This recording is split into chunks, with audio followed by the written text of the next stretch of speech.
Okay, I think we're ready for another little chapter book. This is another chapter book by Roald Dahl, the same man who wrote The Enormous Crocodile. This one is called The Magic Finger.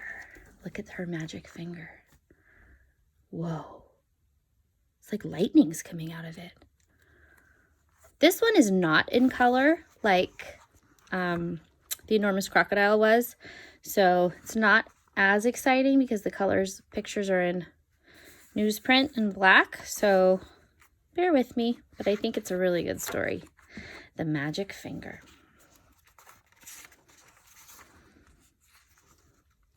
The farm next to ours is owned by Mr. and Mrs. Gregg.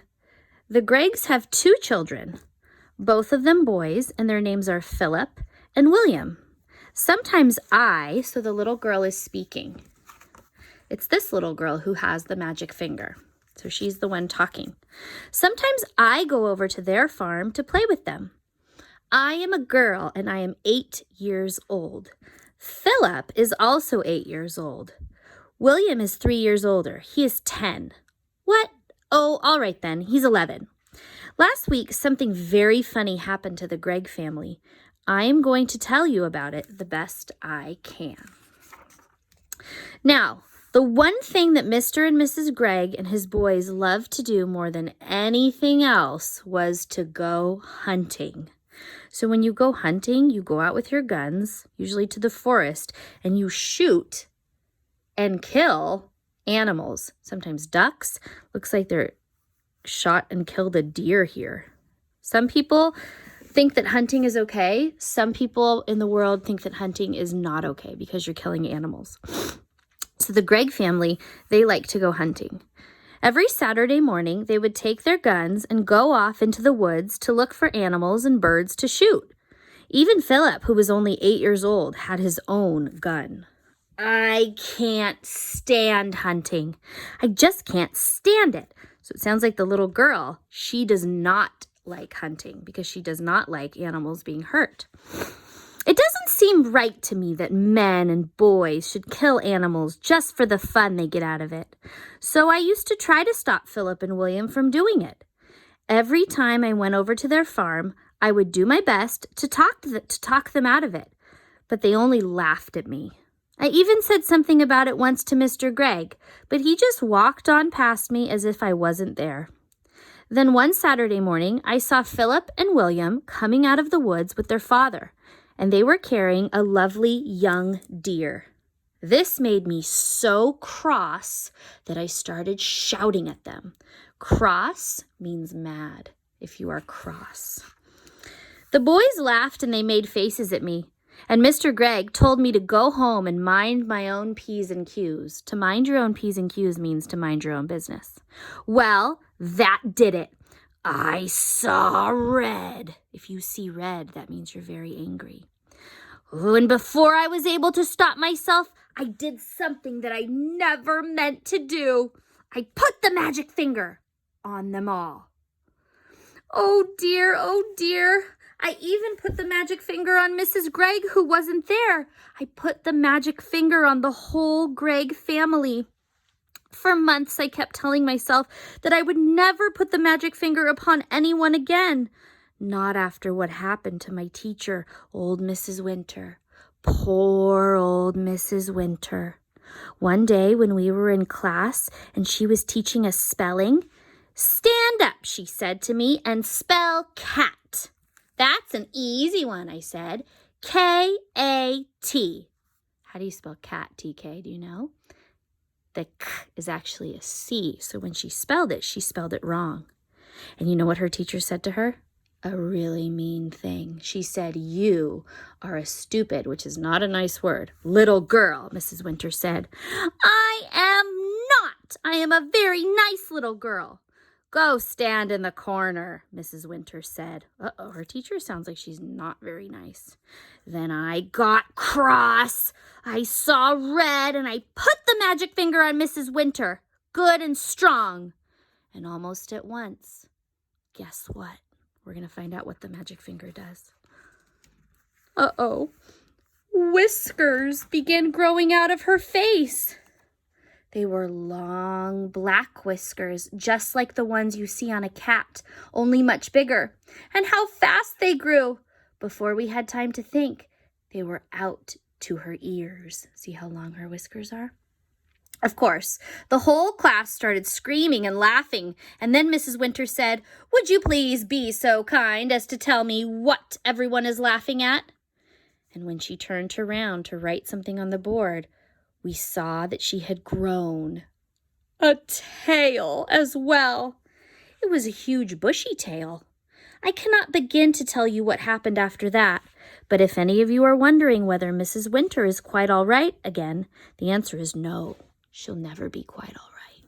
Looks like the magic finger turned Mrs. Winter into a cat person. Oh my gosh. The magic finger is something that I have been able to do all my life. I can't tell you how I do it because I don't even know myself. But it always happens when I get cross, which is angry, right? When I see red. Then I get very, very hot all over, and the tip of my forefinger on my right hand begins to tingle almost terribly. And then suddenly a sort of flash comes out of it.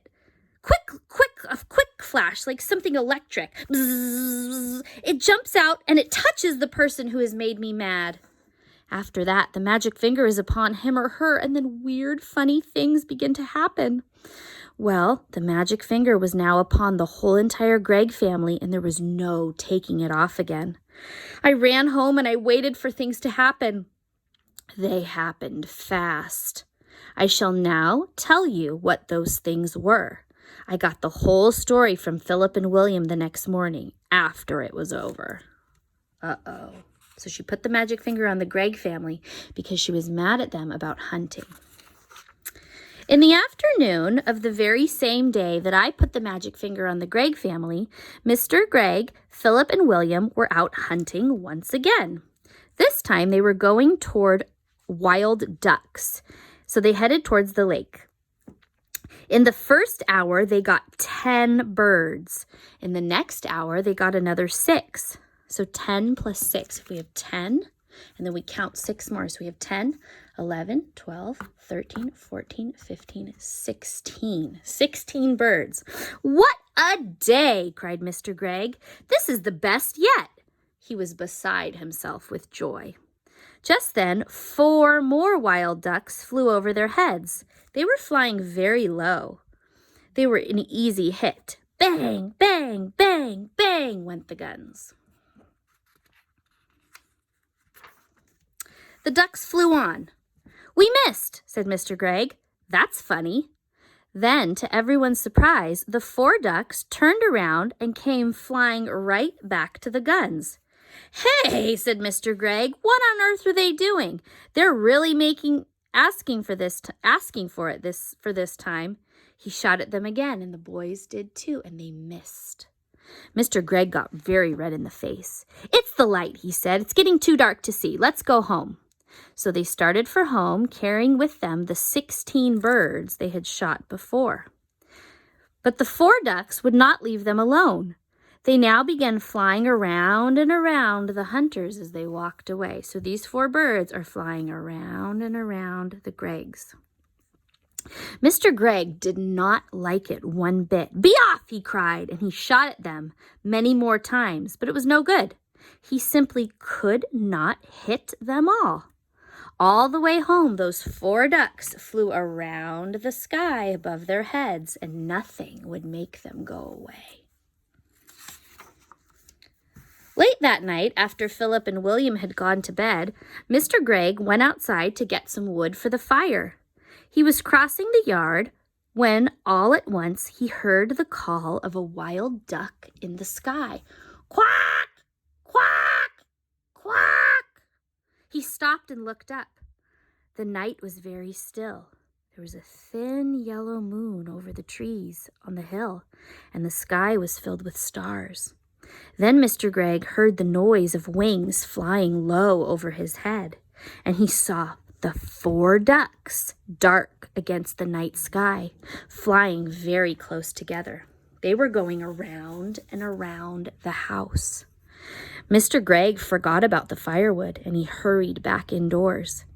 He was now quite afraid. He did not like what was going on, but he said nothing about it to Mrs. Gregg.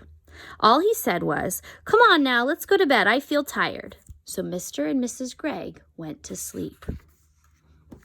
All right, I'm going to stop there, and we're going to finish or read more tomorrow. It's a little bit longer than well, it's not that much longer. All right.